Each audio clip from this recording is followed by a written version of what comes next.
بسم اللہ الرحمن الرحیم۔ السلام علیکم ناظرین کرام، نئی ویڈیو میں آپ کو خوش آمدید کہتے ہیں۔ سپریم کورٹ آف پاکستان نے از خود نوٹس کا فیصلہ جو کل سنایا ہے اس میں کہا ہے کہ پنجاب اور خیبر پختونخوا اسمبلیوں کے انتخابات ہر صورت 90 روز میں ہوں گے۔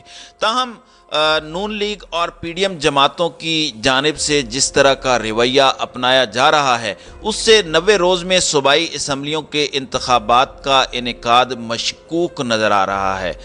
پنجاب اور خیبر پختونخوا کے اندر بالترتیب 47 اور 43 دن جو ہے وہ اسمبلیوں کی تحلیل کو گزر چکے ہیں، جبکہ پنجاب اور خیبر پختونخوا میں انتخابی عمل کے لیے اربوں روپے درکار ہیں۔ وزارت خزانہ معذوری ظاہر کر چکی ہے، وزارت دفاع نے سیکیورٹی فراہم کرنے اور لوئر کورٹس نے آروز دینے کی درخواستیں مسترد کر دی ہیں، جبکہ نئی مردم شماری اور حلقہ بندیاں بھی بڑا ایشو ہیں، جبکہ الیکشن کمیشن کے سامنے بھی پہاڑ جیسے چیلنجز ہیں۔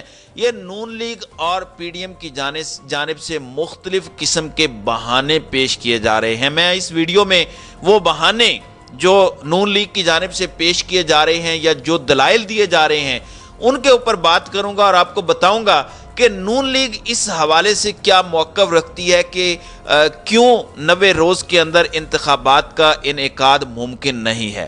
ناظرین اکرام، واضح رہے کہ پنجاب اسمبلی 14 جنوری اور خیبر پختونخوا اسمبلی 18 جنوری کو تحلیل کی گئی تھی۔ چونکہ دونوں اسمبلیاں اپنی مدت پوری کرنے سے قبل توڑی گئیں، لہٰذا یہاں آئین کے مطابق 90 روز میں الیکشن کرائے جانے ہیں۔ اس لحاظ سے پنجاب اسمبلی کو تحلیل ہوئے 47 دن گزر چکے ہیں اور محض 43 روز باقی ہیں، جبکہ خیبر پختونخوا اسمبلی کو توڑے 43 دن گزر چکے ہیں اور 47 روز بعد الیکشن کا دن بنتا ہے۔ الیکشن کمیشن کو اگر 90 روز میں الیکشن کرانے ہوں تو اسے تیاریوں کے لیے کم از کم 54 سے 58 دن درکار ہوتے ہیں۔ موجودہ صورتحال میں دونوں صوبوں میں اسے بالترتیب محض 43 اور 47 دن درکار ہیں اور ابھی تیاریوں کا آغاز نہیں ہوا۔ اگرچہ سپریم کورٹ کے فیصلے کی روشنی میں الیکشن کمیشن پاکستان نے ہنگامی اجلاس کل بدھ کو طلب کیا، تاہم الیکشن کی باقاعدہ تیاریوں کے سلسلے کا آغاز ہونے میں مزید 2-3 دن لگ سکتے ہیں۔ یوں اس حوالے سے الیکشن کمیشن کو درکار وقت مزید کم ہو جائے گا۔ الیکشن کمیشن پاکستان تک رسائی رکھنے والے ایک ذریعے کے بقول وقت کی کمی کے علاوہ 90 روز میں الیکشن کرانے میں الیکشن کمیشن کو دیگر کئی چیلنجز بھی درپیش ہیں۔ ان میں ایک ایشو نئی ڈیجیٹل مردم شماری کا ہے جو 1 مارچ سے شروع ہو چکی ہے اور 1 ماہ یعنی 1 اپریل تک مکمل ہوگی۔ تب تک 90 روز میں انتخابات کی مدت کے 77 دن گزر چکے ہوں گے اور صرف 13 روز باقی ہوں گے۔ نئی مردم شماری کے بعد نئی حلقہ بندیوں کا معاملہ درپیش ہوگا۔ اس عمل میں بھی تقریباً 1 ماہ لگ سکتا ہے۔ یوں تب تک انتخابات کے لیے مقررہ 90 روز سے معاملہ کہیں آگے نکل چکا ہوگا، جبکہ یہی الیکشن کمیشن ہے جس نے جب قاسم سوری والی رولنگ تھی اس میں سپریم کورٹ میں جا کر کہا تھا کہ ہم دسمبر تک الیکشن کروا سکیں گے، دسمبر 2022 کی بات کر رہا ہوں۔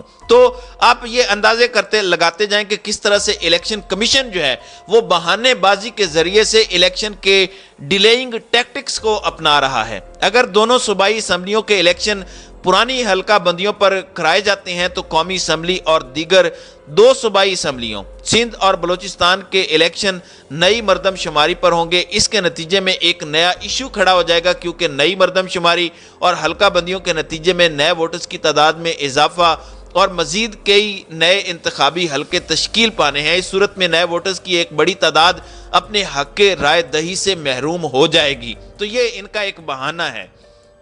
پھر یہ کہتے ہیں کہ 90 روز میں انتخابات کرانے کے حوالے سے الیکشن کمیشن کے سامنے ایک اور بڑا مسئلہ فنڈز کی عدم دستیابی کا ہے۔ سابق سیکرٹری الیکشن کمیشن پاکستان کنور دلشاد کے بقول دونوں صوبائی اسمبلیوں کے انتخابات پر تقریباً 25 ارب روپے خرچ ہوں گے۔ بعض نے یہ تخمینہ 60 ارب روپے لگایا ہے، جبکہ بدترین معاشی بحران کا شکار حکومت کے پاس یہ اخراجات برداشت کرنے کی سکت نہیں ہے۔ وزارت داخلہ اس مجبوری کو بیان کر چکی ہے۔ اس کا مطلب یہ ہے کیونکہ پیسے نہیں ہیں اس لیے الیکشن ساری عمر نہیں ہوں گے، اور ساری عمر جو ہے یہ